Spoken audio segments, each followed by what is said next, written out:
Okay, all right. So hello everyone. My name is Michael Robson. I'm a PhD student here in the Parallel Programming Lab. I'm going to be talking about heterogeneous task execution frameworks in Charm++. And this is sort of going to be all over the place, a preview of what currently exists, how you can use it, some preliminary results, and where we're headed in the future. So here is a nice picture, basically, of how I like to visualize the Charm++ GPU frameworks. So today I'll be talking about GPU Manager, which is our basic interface to CUDA, and then built on top of that is the Accelerator Manager, which is a bit more sophisticated and still more prototype. Then I'll talk about Charm++ applications, which take advantage of both of these. Some future work that involves the scheduler, load balancing, accelerators. But first, I want to talk a bit about GPU devices in general, so in case you're not familiar with them. So I'll just give a very brief overview of accelerators. It's basically, I talk about accelerators in general. Specifically, we're interested in NVIDIA GPUs. There are other accelerators out there. I think we're actually talking about this with a group at lunch. But right now, this is our focus, although we do have other things in the scope. So just to give you an idea, they're programmed with CUDA, which is a special library from NVIDIA. You know, they have thousands of threads, pretty lightweight, that are scheduled in blocks. You know, it has hundreds of gigabytes of bandwidth. You know, approximately 16 gigabytes of memory on board, and about 300 gigaflops double precision performance. But the new cards, actually, this is the previous generation, brand new cards, I think go up to about 5 teraflops, if I remember correctly, at peak. So now it's out of the way, and you have an idea of what we're actually talking about here. We're going to go ahead and move on to GPU Manager. So what is GPU Manager? It is a task offloaded management library. Okay. So the idea here is that we basically want to automatically offload GPU tasks by the runtime and not worry about synchronization as the programmer. This lets us overlap the transfer of data and the kernel invocation. It also simplifies our workflow some, so you can, when you send this piece of work off, you give it a callback, and when the work finishes, you jump right into that method. And then the idea here is we're going to reduce some overhead via central management. So instead of each PE or each char, each whatever calling all different CUDA functions, you do it in a central place. So the way this works is we have one queue of GPU requests per processor. So basically each PE, or per process, each PE has their own queue. And we have a pool of pin memory that each of these PEs can use so that we get some performance there by pinning that at the beginning. And when the application requests memory that it wants to offload, we grab that memory pool, move the data there, and then it's a lot more expedited when it's copied. This is what's currently in mainline. So I'm going to talk about some prototypey implementations as well, but this is what we currently use. Actually, you can visualize this in projections by turning on GPU trace flag when you build it as well. And you can read more about it in our manual. So if you check that out, I have a couple links in here if you're interested in using these tools. So to give you an idea of how this actually looks, so GPU Manager, basically, first we do a little bit of useful work, and then we launch a CUDA kernel. So the way that works is, GPU Manager starts moving that data offload for you, and then you can resume your work. So you don't have to wait while that data is moved. You can continue to do entry methods, whatever you have. And then when that data finishes executing, it will go ahead and automatically invoke the kernel invocation. So you write this as well. It'll start launching that. Again, simultaneously, say you just overlap things perfectly. You also launch a second kernel here, which starts to offload its data while the first kernel is executing, and you're also doing work. Wow, that's great. That's some awesome performance. And then you finally do a third kernel launch, and then you can now overlap totally useful work on the host, data in, data out, and actual kernel execution. So this is the idea behind GPU Manager here. And then finally, when the data out finishes, it's all copied back. All your results are ready. Callback is invoked, which lets you process the data, continue execution however you would have normally. So this is sort of an asynchronous approach to using GPUs and to launching tasks on the GPUs. So the way to actually use GPU Manager, so you build Charm with the CUDA target, so much like you would build an SMP version of Charm, throw CUDA in there, that builds CUDA. And then when you actually have to write the code, there are two things you have to do. The first is you need to create what's known as a work request, which is basically a descriptor of the task you want to offload to the GPU. Marks the buffers that you're going to be passing, whether or not they need to be offloaded or copied, and then also that specifies the callback to resume when you finish your work. So you kind of see on the right hand here, we go from doing a regular entry method all the way through and then continuing work to you start the function, wait a little bit, and then you invoke the callback. And then finally, you also have to write the kernel launch functions. So basically, you still write the normal triple angle bracket. You give the grid and block size as you would for other CUDA kernels. Specify all the parameters. So that way you still have sort of total control over how your application runs on the device. But when that's invoked, that's taken care of by the runtime. More recently, I've been working on what's known as, or I've been calling informally, a Node GPU Manager, which is sort of a node level or node aware version of the regular GPU Manager. This gives you instead of one queue per PE, you now have one centralized queue per GPU, or one centralized queue per node. That's the idea here. So what we want to be able to do is have applications in SMP mode that are launching lots of threads. You want to use the whole node. Have one thread that all those submit to, then that offloads to one device, sort of centralize your work. If you're interested, this is still sort of, we're working on this, prototyping it, improving it. So it's in our version control system, also known as Garrett.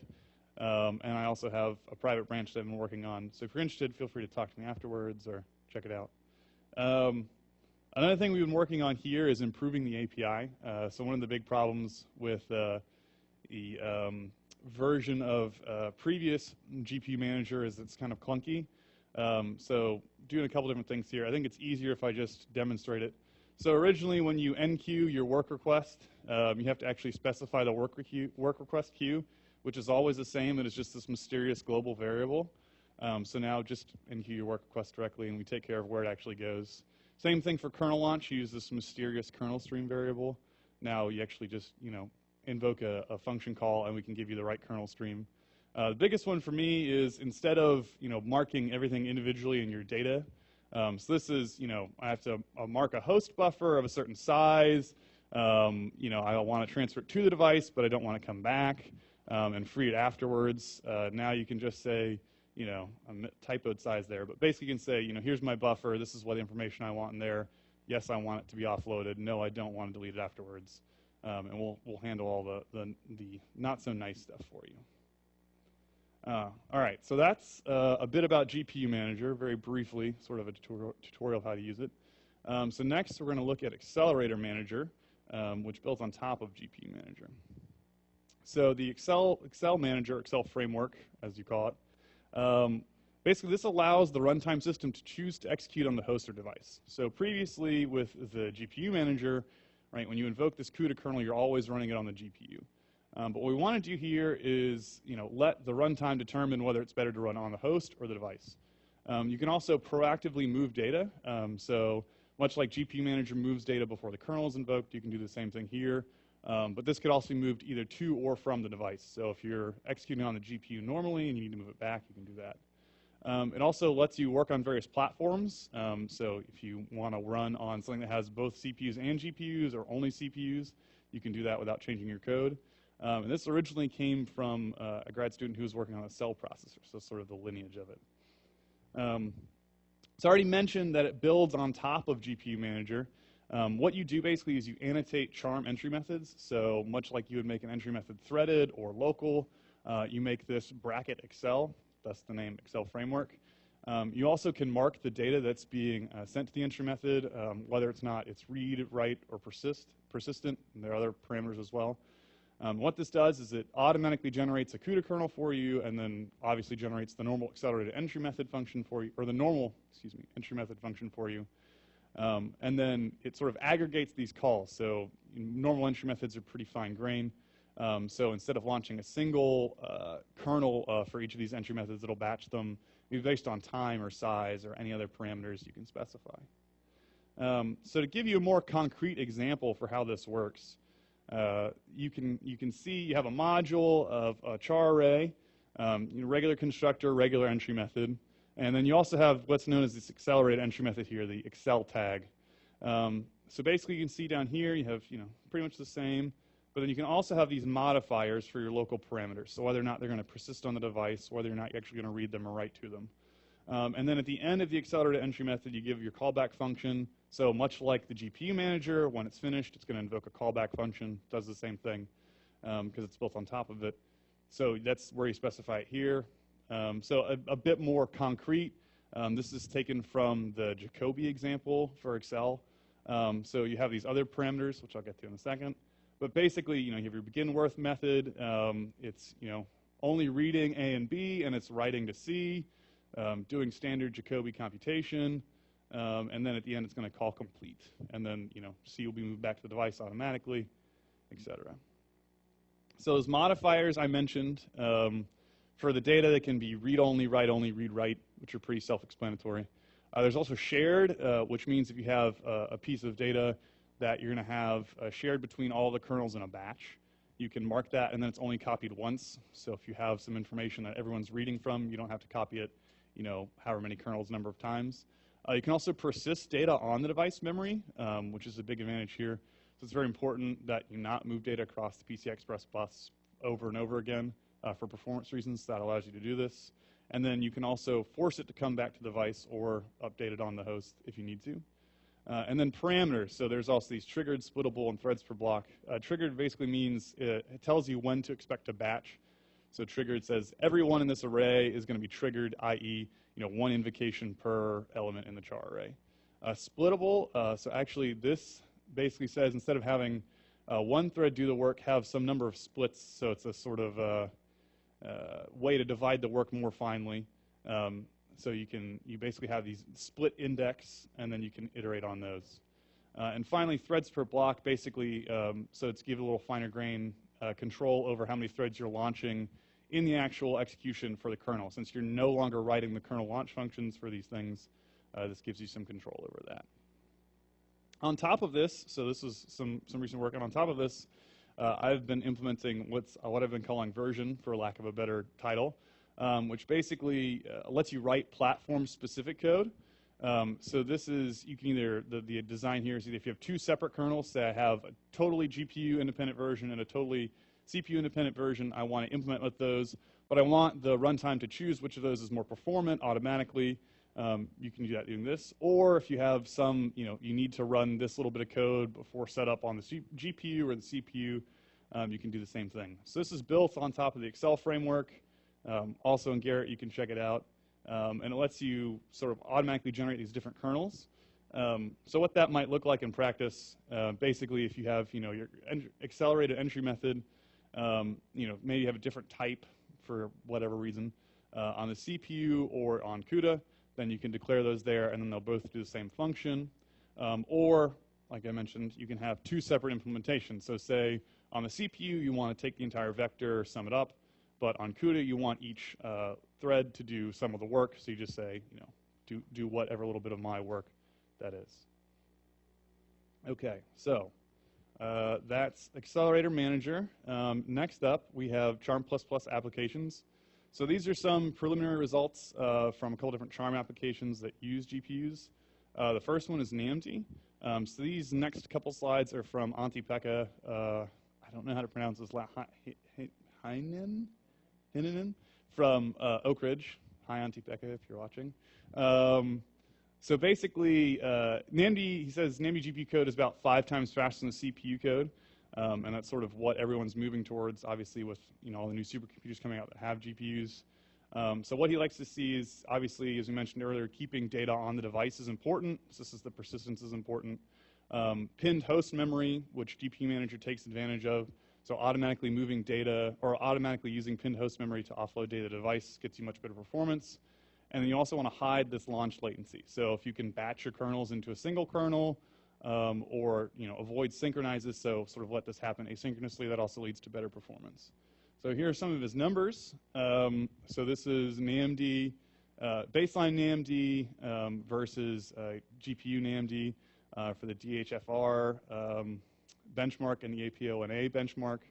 So you can see, solves 30 to 57% faster times versus regular NAMD, so you get pretty good performance. Versus, oh, this is previous GPU versions. Okay. I just assumed that was versus baseline. That's even better. And then also you see similar or even better actually improvement here. So basically you get up to 3.5 times faster execution at 13,000 atoms for NAMD GPU performance.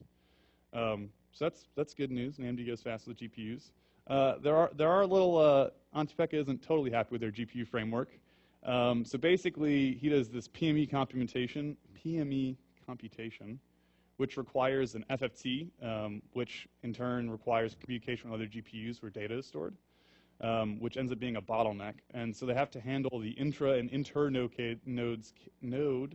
cases separately. So what that looks like is on the intranode, you basically have to do some local transpose, copy the data to the node, to the GPU in the same node. So this is for a multi-GPU setup, and then send an empty message, notifying that GPU that, okay, I've done all the work, go ahead and do the calculation.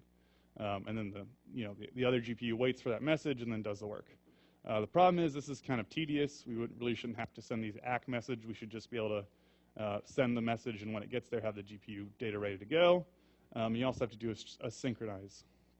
The internode bit here, again, does the transpose locally, so it's just sort of the local step. Takes the message, actually does put the data in there, or copies the data to the host, and then sends that message, and then once it arrives on the other node, then that data has to be copied from the host to the device, and then you can actually do the work on it. Again, you have to synchronize again on the data.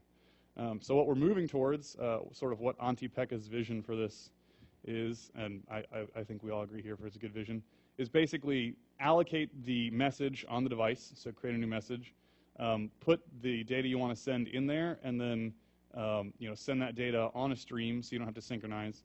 And then when you receive the message, you can just do the work, so it's automatically copied there. So this obviously involves some work on our end. Part of it, I think, is going to be joined with the RDMA effort that Nitin and Vipul are working on, so basically doing these remote data transfers automatically. And also sort of as we get more and more GPUs on a node and need to copy from GPUs on the same node, this is something we're going to be working on in the future as well. He also sent me a slide about high message latency, apparently on idle nodes for NAMD. I'm going to put this up there. I don't know a ton about it, but it does happen. So it's another problem we're aware of, we're working on. But even with all this, we still get pretty good performance over previous versions of NAMD GPUs. So the next application I'm talking about is Changa, which is a cosmological unbody simulation. So it uses Node GP and GPU Manager. And there's active work on optimizing these kernels. So you'll see the next slide that there's 2 different GPU kernels. So these results are from Tim Haynes. It's in the back here. He sent these to me. So basically you have different experiments being run here. And you can see sort of the execution time or time per step for Changa for regular, what we call CPU SMP, so running in SMP mode, and GPUs using SMP. And then with the Wang is for Dr. Wang, I guess, who's working on these kernels at NVIDIA optimizations. So you can see sort of the performance of Charm GPUs, or Changa GPUs versus non-GPUs. Obviously, it's much faster when you use GPUs. This is using the GPU Manager framework. And then you see similar performance for the dwarf benchmark, which is on 4 nodes of Blue Waters here, for CUDA and no CUDA, basically. All right. So the last bit here I have to talk about is, so we talked about Charm++ applications. And sort of in the spirit of the session, we're going to talk briefly about future work. So that is basically where we sort of see GPUs going, that more so than I already mentioned. And this sort of leads into our general theme of Charm++ runtime improvements for the future. So one thing the main goal behind all of this is heterogeneous load balancing. So basically we want to be able to automatically overlap work between both the host and the device here. So this happens to some extent in the Accelerator framework. It needs to be improved, it needs to be tested, it needs to be made more robust. Basically right now you can sort of specify a split between the two, but we want this to happen automatically based on performance analysis. And this is sort of the driving goal for what we're looking at in the future. So basically you can take any entry method, throw the word Excel on it, automatically generate code, and then have it run on both the host and device really well. The other thing is a bit more infrastructure-y. So for those of you that are veteran Charm programmers, you know about the COM thread, which sort of exists as this nebulous other thread you use in SMP mode. So sort of what our larger project is moving is to threading. That is, instead of running more regular or more logical nodes on your physical node to get more COM threads, to basically just be able to allocate the number of COM threads or the number of GPU threads or the number of worker threads or drone threads, so task threads like Harshita mentioned earlier.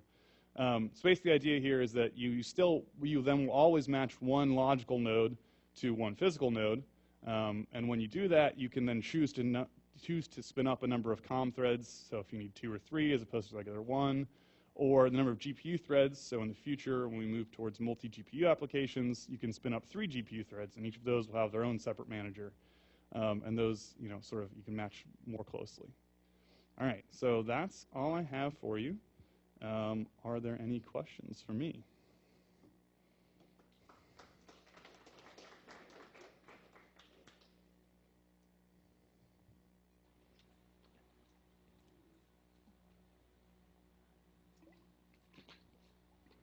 I guess it was pretty good, no questions. I started working with the new the new sets of GPUs, the Pascal. Can you say something about it? I don't have any new numbers yet on the Pascal GPUs.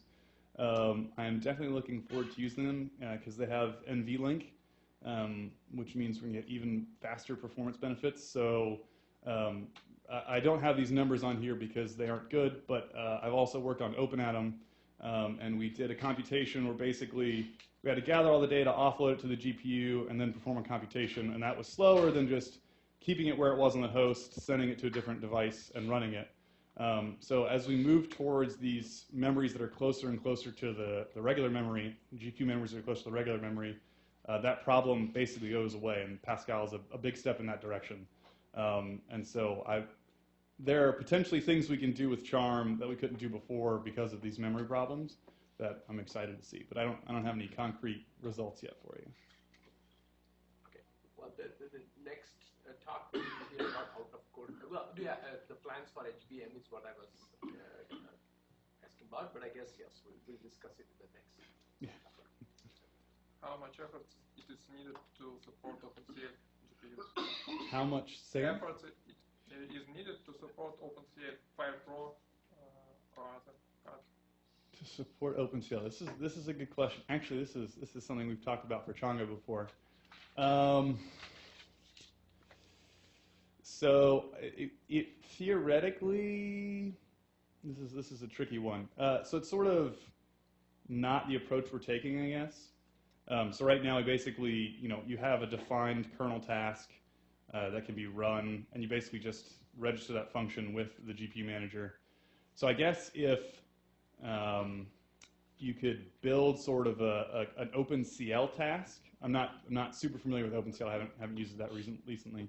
But if you could describe sort of an OpenCL task in a way where it could just be run asynchronously and then return the results, I think it's doable. There'd be some infrastructure we'd have to change, obviously, but the same idea could work. So yeah, it's something to explore, but something we haven't done yet. Most of our application writers do CUDA, so there's not been that many requests for it. Yeah. I don't know is basically my answer.